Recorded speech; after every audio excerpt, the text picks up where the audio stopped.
Votre invité à présent dans la grande interview en direct sur Boursorama, c'est Alain Minc. Bonjour. Bonjour. Merci d'être avec nous. On parlait juste avant, vous avez vu, je ne sais pas si vous avez écouté, des retraites avec cet objectif. J'ai écouté très soigneusement. De cet objectif, en tout cas cette volonté du gouvernement de trouver 4 milliards d'euros pour faire participer les retraités à l'effort de redressement des comptes publics avec un report au 1er juillet, possiblement, de l'indexation des pensions. Ça serait une espèce de demi-gel sur l'année. Vous en pensez quoi? C'est un moindre mal? Il faut que tout le monde contribue? Vous n'êtes pas fan de cette mesure? Il faut discriminer les retraités qui ont des grosses pensions de ceux qui en ont moins? Je pense qu'il y a le feu et que quand il y a le feu, tout le monde doit apporter sa contribution et faire le sapeur-pompier volontaire. Donc ça vaut pour les retraités, ça vaut pour les actifs, ça vaut pour les bénéficiaires de rente en tout genre. C'est qui les bénéficiaires de rente en tout genre?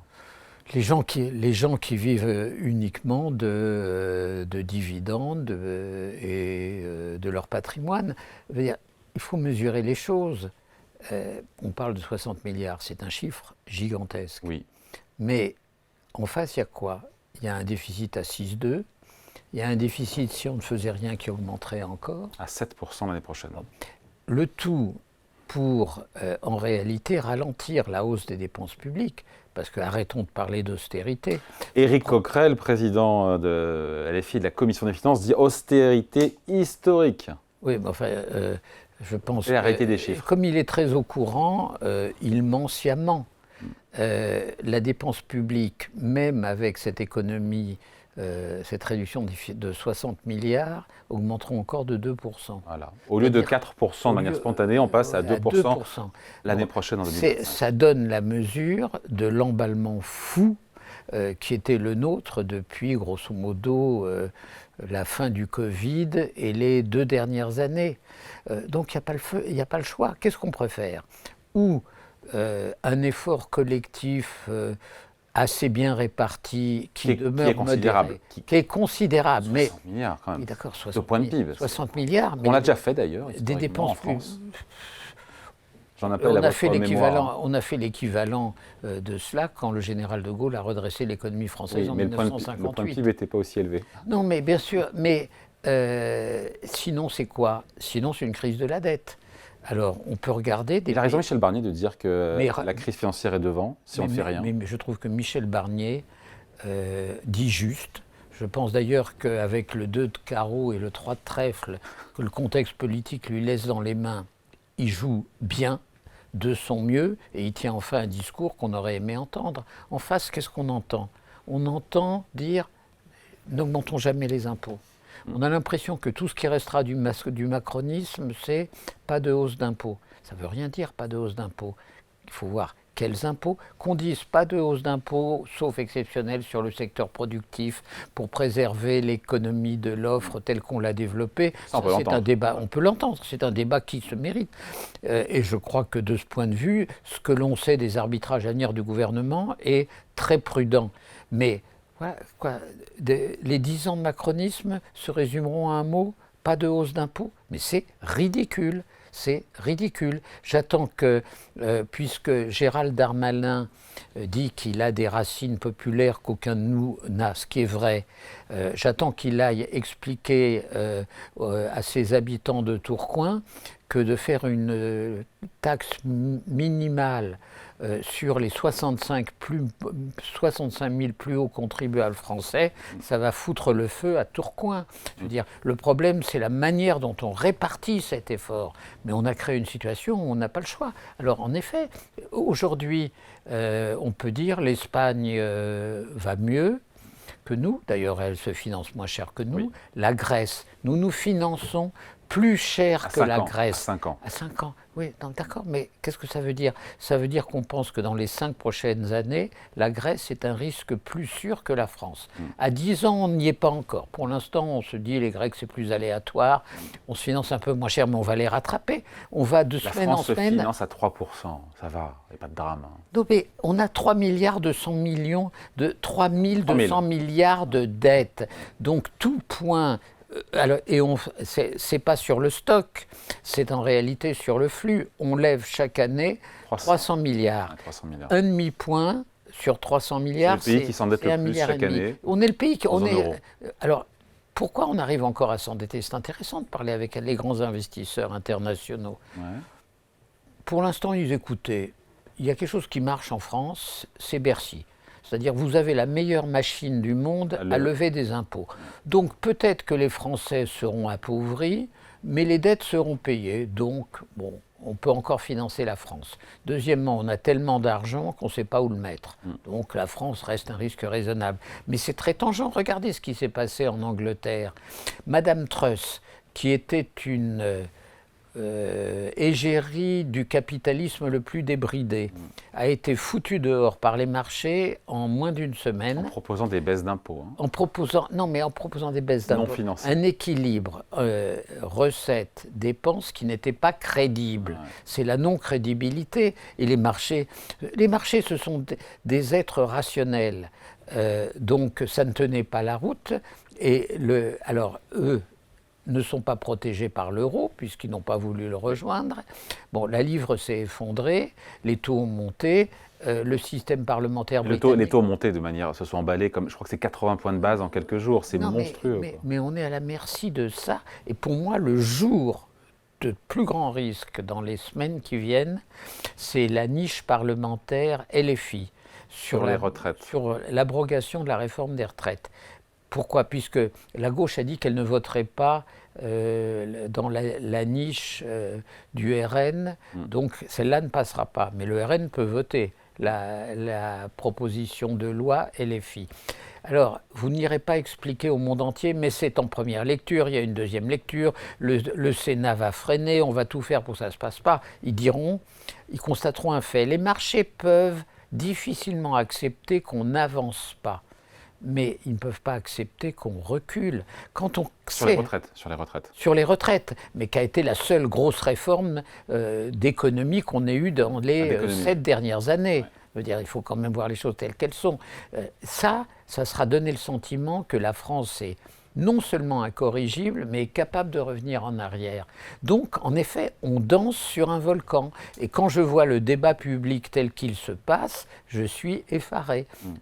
Le ministre allemand des Finances, il était interrogé hier sur le dérapage public, des finances publiques en France. Il a répondu, il ne faut pas plaisanter avec les marchés financiers. Ça revient à dire ce que vous... Non, mais je n'ai pas de sympathie pour M. Lindner, qui est quand même très réactionnaire et qui, d'une certaine manière, empêche l'Allemagne de mettre fin à la règle d'or, c'est-à-dire empêche l'Allemagne de faire le devoir d'investissement qu'elle pourrait faire et dont toute l'Europe bénéficierait. Ouais. Mais là, il dit une vérité d'évidence, on ne peut pas plaisanter avec les marchés financiers. Donc il faut faire ces 60 milliards d'euros d'économie d'une façon ou d'une autre l'année prochaine. Évidemment qu'il faut les faire. Passer de 7% de déficit à 5%. 5%, mais 5 c'est déjà gigantesque.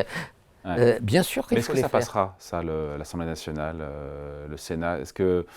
Parce que c'est bien de le proposer que Michel Barnier... Mais alors si ça passe pas, c'est-à-dire... On revient là. C'est-à-dire si une motion de censure est votée, puisqu'il sera obligé de passer par un 49-3, ouais. Si une motion de censure est votée, on entre dans une crise qui est économique... C'est Marine Le Pen qui a la clé là. Mais elle a nécessairement la clé aujourd'hui de la survie du gouvernement. Donc si elle fait voter une motion de censure, c'est qu'elle veut provoquer une crise de régime. Parce que d'ici le mois de juin, il n'y a pas d'autre réponse possible, il n'y a pas de dissolution possible. Il se passe quoi d'ailleurs? Qu'est-ce qu'il fait le président de la République? Donc je pense qu'elle voudrait essayer de provoquer une crise de régime menant à la démission du président de la République. Menant, c'est lui qui décide. Oui, enfin il y a un moment où la situation politique fait que ça peut se produire. Alors, de ce point de vue, c'est pour ça que je suis étonné quand j'entends les bruits d'insatisfaction de l'univers qui gravite autour de l'Élysée. Aujourd'hui, le bouclier d'Emmanuel Macron s'appelle Michel Barnier. Si elle fait sauter le gouvernement de Michel Barnier, il peut le lendemain faire un gouvernement Lisnard, un gouvernement X ou Y, elle le fera tomber aussi. Ça, c'est avant le mois de juin. Si elle décide de faire tomber le gouvernement après le mois de juin, là, c'est qu'elle choisit la voie de la dissolution. Parce qu'Emmanuel Macron retrouvera la carte d'une nouvelle dissolution, c'est-à-dire d'une cohabitation plausible ou probable entre lui et le Rassemblement national qui gagnerait ces élections. Bon, la clé est dans ses mains. On ne sait pas comment elle résonne. Ça interfère avec son propre calendrier judiciaire, qui est un sujet lourd. François Bayrou n'a pas été condamné. Oui, mais parce qu'il n'y a pas eu de preuves. Ouais. Mais quelqu'un que j'aime infiniment, qui est Alain Juppé, l'a été. Dans l'affaire des emplois il a eu 10 ans en première instance d'inéligibilité, ramené, Dieu merci, à 1 an en appel. Et ça, je crois que les magistrats tels qu'ils sont appliqueront le droit dans un état de droit, puisque c'est un sujet d'actualité, et que donc le risque est grand. Et donc ça interfère, elle le sait parfaitement, donc ça interfère nécessairement sur son calendrier politique. Ouais. Alain Minc, 60 milliards d'euros, encore une fois, d'efforts budgétaires. J'en parlais hier avec Patrick Artus, qui me disait que si on le faisait, je lui dis, mais quel impact sur la croissance? On a pour l'instant 1% de croissance, un peu plus, à peine, prévu pour l'an prochain. Il m'a dit, la croissance est ramenée à 0 l'année prochaine. Ben oui. Parce que c'est une bonne idée de dire que mais comment vous faites l'activité, quoi. Comment vous faites autrement? Je ne sais pas. Non, mais il n'y a pas d'alternative. Je veux dire, on est entré dans une zone de très très très grand danger. Donc bien sûr qu'il vaudrait mieux faire ça sur 5 ans, mais de toute façon, ça n'est que la première année, il va falloir continuer. Oui, on va reporter le retour à 3% de 2 ans. À 2029. Mais ça va être 6 ans d'efforts collectifs.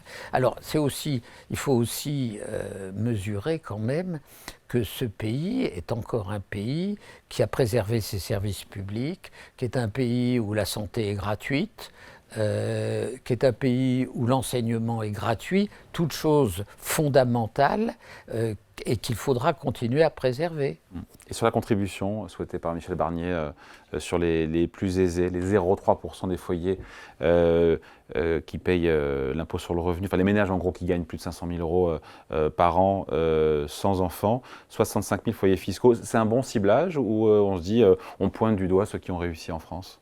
Écoutez, chacun doit payer sa contribution et moi je payerai la mienne très volontiers. Je considère qu'il n'y a pas le choix et que je pense que les cris d'orfraie des catégories les plus aisées en disant n'augmentons pas la fiscalité, on va partir à l'étranger ou autre, ça n'est pas raisonnable.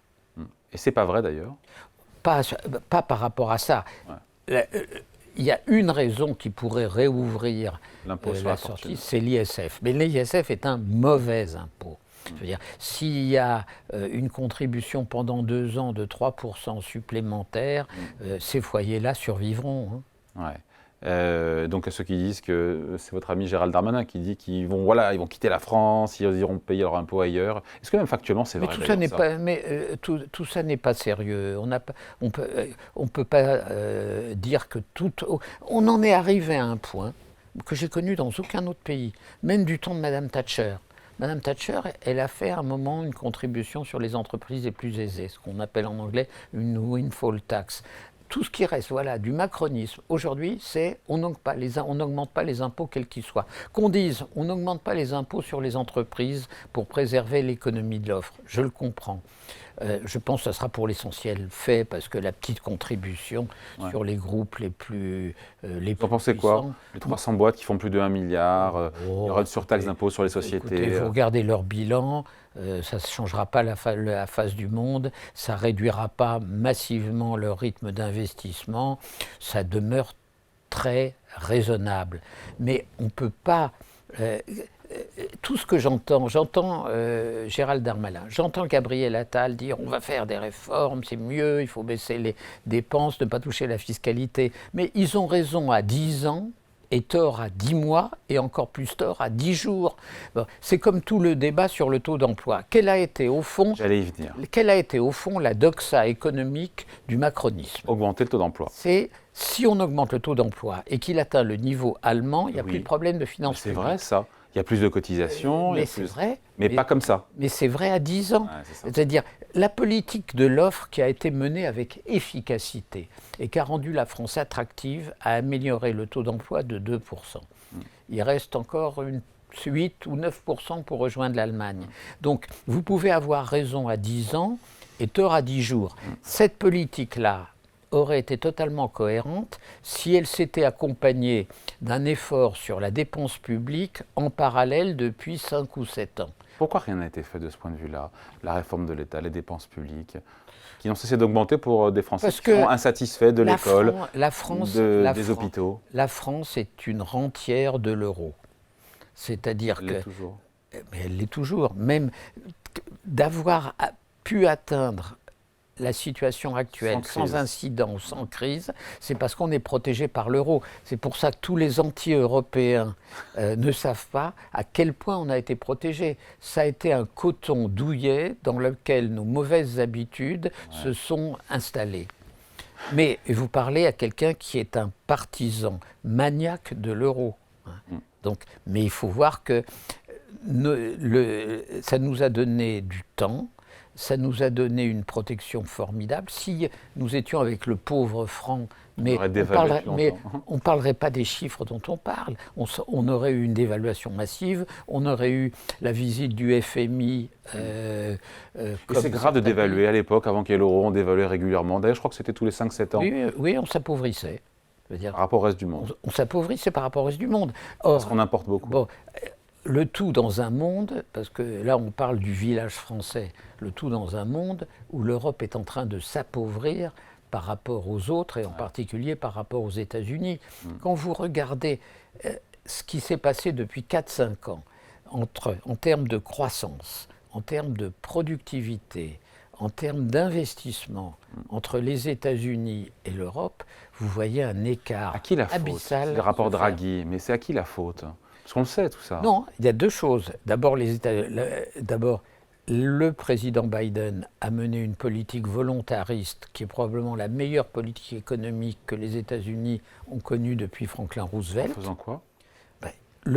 L'Inflation Reduction Act, c'est-à-dire la subvention des industries d'avenir de manière massive, a été un accélérateur de croissance. Alors oui, les États-Unis ont le dollar, ils peuvent avoir le même déficit que nous. Ils sont les seuls qui ont le même déficit que nous. C'est vrai. Mais eux ont le droit, c'est comme ça. Bon. Et nous, pendant ce temps-là, on a quand même... Il y a eu des choses. L'emprunt collectif européen a été une bonne chose. Et je trouve que le rapport Draghi n'est pas assez élogieux sur cet aspect-là. Parce que vous ne pouvez pas dire du mal de cet emprunt et dire il faut en faire un autre, parce que ça ne marche pas. Vous donnez un argument à M. Lindner, le ministre allemand, qui n'en vaut... Ils ont une règle après constitutionnelle, les Allemands aussi. Ils ne doivent pas aller au-delà de 0,5% de déficit. Non, mais attendez, en Allemagne, les changements de la Constitution se font à la majorité des 2/3 au Parlement. Donc, si... en réalité, il y avait un consensus, comme il y en a eu en Allemagne. On a mis fin à cette règle pendant les 3 ans de la crise Covid. Et les Allemands, ils seront obligés. Leurs infrastructures sont minables. L'Allemagne est un pays où les autoroutes sont en état minable, le réseau téléphonique est minable. La France à côté, c'est un paradis d'investissement public. Bon. Donc j'espère que les Allemands, une fois les élections passées, régleront ce problème qui a beaucoup d'importance pour nous. Il ne faut jamais oublier que le moteur économique de l'Europe continentale, il s'appelle l'Allemagne. Bon, et donc à 10 ans, il faut augmenter le taux d'emploi, mais à 10 mois, il n'y a pas le choix, il faut faire des efforts. C'est le bon dosage, 2 tiers, 1 tiers entre les économies sur la dépense publique, qui n'est pas bien documenté pour l'instant, soit dit en passant, et la hausse d'impôts. On va voir ce que tout ça connaîtra comme amodiation dans le désordre parlementaire dans lequel nous vivons désormais. Le plus probable, c'est que ça passe par 49.3, qu'après, il y a la motion de censure, on revient à la discussion qu'on avait. Mais bon, est-ce que ça c'est 2 tiers, 1 tiers, j'en sais rien. Ça, c'est un pur arbitrage politique pour espérer que ça passe. Ouais, pour faire passer la pilule. Je lisais, je le savais, mais en le relisant, je voyais l'état des participations de 50 milliards dans les sociétés cotées. Orange, Française des Jeux, Stellantis, Engie. Plutôt que d'augmenter les impôts, pourquoi ne pas vendre ces participations? Mais on en a déjà beaucoup vendu. Ah oui, mais il reste encore 50 milliards. On résout le problème si on vend toutes les participations. Non, vous avez résolu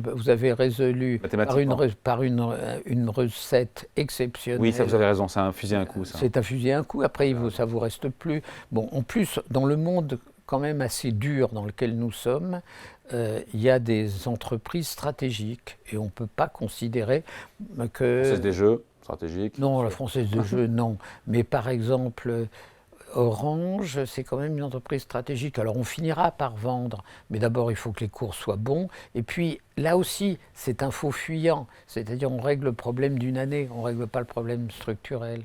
Bon, merci en tout cas, merci pour cet entretien avec vous, Alain Minc, invité de la grande interview en direct sur Boursorama. Merci à vous, au revoir. Merci.